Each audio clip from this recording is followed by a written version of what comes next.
Exercise 4.2 मधला question 3 using properties of determinant show that त्यामधील second example 1 log of y to the base x log of z to the base x log of x to the base y 1 log of z to the base y log of x to the base z log of y to the base z and 1 equal to 0. Now this determinant contains 9 elements 1 2 3 4 5 6 7 8 9 and 3 rows. First row, second row, third row and 3 columns. First column, second column and third column. Therefore order of this determinant is 3. तर इथे आपल्याला हा determinant expand करायचा नाहीये, expansion formula वापरायचा नाहीये. तर इथे आपल्याला काय वापरायचं आहे, प्रॉपर्टीज ऑफ डिटर्मिनंट. डिटर्मिनंटच्या प्रॉपर्टीजचा इथे वापर करून आपण सॉल्व करणार आहोत आणि value of this determinant is equal to 0 हे आपण इथे प्रूव्ह करायचंय. प्रॉपर्टीज ऑफ डिटर्मिनंट यूज करायचं आहे. आता इथे फर्स्ट रो मध्ये कोणते एलिमेंट्स आहेत, 1 log of y to the base x and log of z to the base x. म्हणजे इथे दोन्हीकडे x हा बेस आहे आणि log of y log of z आहे आणि इथे 1 आहे. तर हे एलिमेंट आपण कसे बदलणार आहोत, 1 equal to log of x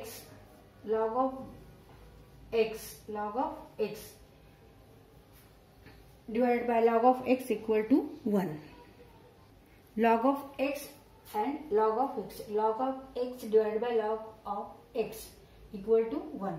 इथे 1 च्या जागी आपण काय लिहायचंय, log of x to the base divided by log x. आणि इथे log of y to the base x हे आपण कसं लिहिणार आहे, log of y to the base log of x असं लिहिणार आहोत. तिथे आपण हा कोणता रूल वापरला, तर इथे लॉगॅरिथम्स म्हणजे जे रूल्स आहेत, लॉज आहेत ते आपण इथे आपण वापर केलेला आहे.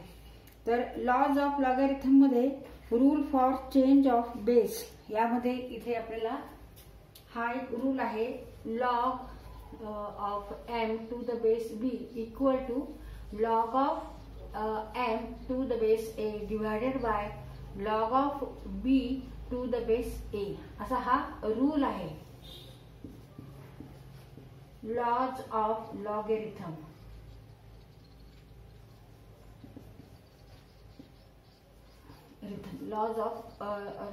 मध्ये हा एक रूल आहे. तर ह्या रूलचा इथे आपण वापर केलेला आहे. इथे आता बेस जरी आपण काही घेतला नाही तर इथे ए जरी धरला आपण, ए इक्वल टू 1 असं जरी धरलं आपण आणि नाही लिहिलं तरी चालेल. आता log of y to the base x equal to log y divided by log x. तर इथे आपण लिहिणार आहोत log y divided by log x आणि log of z to the base x हे आपण असं लिहिणार आहोत log z divided by log x. आता इथे log x आहे, इथे log x आहे, इथे log x आहे. म्हणजे हा फर्स्ट रो मध्ये जे एलिमेंट्स आहे त्या एलिमेंट्सचा सगळ्यांनी डिवाइड कशाने झालेले, log x. तर इथे आपण log x हे डिटर्मिनंटच्या बाहेर घेऊ शकतो. इथे आपण आता LHS साइड सॉल्व्ह करते. LHS side equal to this determinant आणि इट इज इक्वल टू 0. म्हणजे ही व्हॅल्यू, याची व्हॅल्यू आपल्याला 0 आणायची आहे. तर कोणत्या डिटर्मिनंटची व्हॅल्यू ही 0 केव्हा येते, जेव्हा त्याच्यातले कोणतेही 2 रोज, 2 रोज और 2 कॉलम्स हे जर आयडेंटिकल असतील, आयडेंटिकल म्हणजे सेम असतील, त्याच्यातील करस्पॉन्डिंग जर एलिमेंट्स हे सेम असतील तर त्या डिटर्मिनंटची व्हॅल्यू किती येणार आहे, 0 येणार आहे. If 2 rows or 2 columns are identical then value of that determinant is equal to 0. तर इथे आपलं डिटर्मिनंट हे कॉलम्स किंवा रोज इथे आपल्याला आयडेंटिकल आणायचे आहे तर ह्याची व्हॅल्यू 0 येणार आहे. 1 means log x divided by log x. 1 equal to log x upon log x. Log of y to the base x equal to log y divided by log x. नंतर log of z to the base x equal to log z divided by log x. त्याचप्रमाणे हा जो second row आहे log of x to the base y 1 and log of z to the base y. तर इथे y आणि y हा base same आहे, मग इथे त्याचा आपण उपयोग करायचा आहे. मग 1 इक्वल टू आपण काय लिहिणार आता log y divided by log y. इथे जसं log x divided by log x केली, इथे आपण log y divided log y, कारण इथे बेस हा y चा आहे. log x divided by log y, log y divided by log y, नंतर log z divided by log y. आता इथे थर्ड रो बघा, थर्ड रो मधले elements log of x to the base y, log of y to the base z आणि 1. इथे base कोणता आहे दोन्ही बाजूला, इथे z आणि z आहे, इथे 1 आहे फक्त. तर इथे आपल्याला ह्याचा उपयोग करायचा आहे. मग 1 equal to log z upon log z लिहायचे, log z upon log z. नंतर इथे log x upon log z आणि log y upon log z. आता इथे प्रत्येक रो मध्ये बघा बेस सारखे आहे, इथे log x आहे, इथे पण log x आहे, इथे पण log x आहे. तसे इथे log y log y log y, ह्या सेकंड रो मध्ये सुद्धा log सगळा बेस सारखा आहे, log y log y log y. इथे log z सारखा आहे, सेम आहे, log z. तर आपण हे डिटरमिनंटच्या बाहेर घेऊ शकतो. मग take log x then into 1 upon log y into 1 upon log z from taking 1 upon log x, 1 upon log y and log 1 upon log z from row first, row second and row third. तिथे असं आपल्याला लिहावं लागेल. आता remaining elements are now log x log y log z, log x log y and log z. आता हे remaining elements आहे. आपण हा log x log 1 upon log x आपण इथे कॉमन घेतला, मग remaining elements are log x log y and log z. तिथे आपण हे नीट लिहून काढू.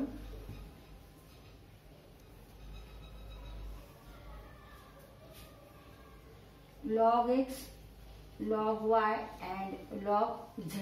आता इथे log y आपण कॉमन घेतलेला आहे, 1 आपण log y कॉमन घेतलाय. मग इथे हे लिहिण्याची गरज नाही, फक्त आपल्याला काय लिहावं लागेल log x log y and log z. इथे log z आपण 1 अपॉन log z कॉमन घेतलाय. मग remaining elements are log x और नंबर म्हणून log y and log z. आता हे तिन्ही रोज सारखे आहेत, log x log y log z, log x log y log z, log x log y log z. therefore value of this determinant is 0. आणि कशाने जरी आपण मल्टिप्लाय केले 0 ला, तर आन्सर काय येणार आहे 0.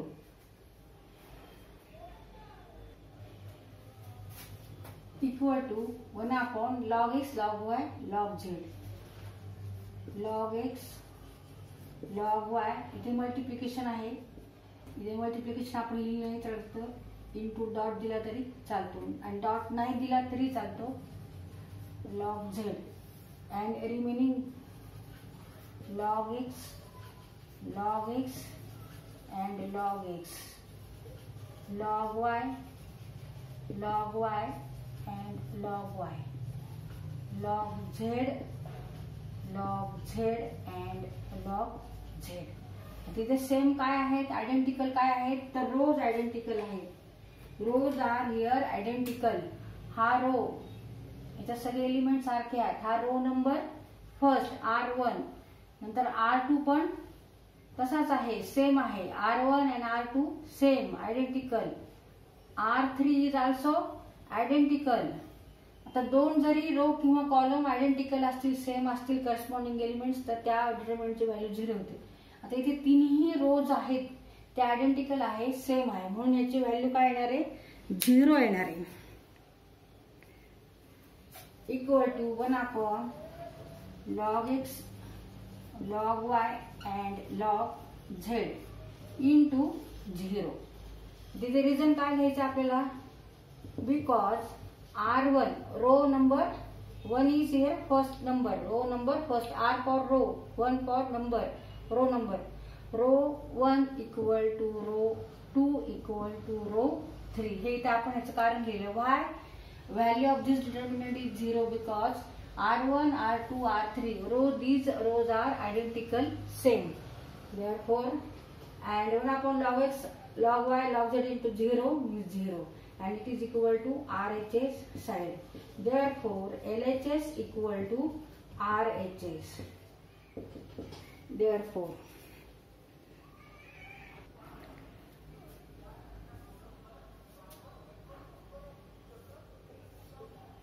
तर आन्सर आहे 0.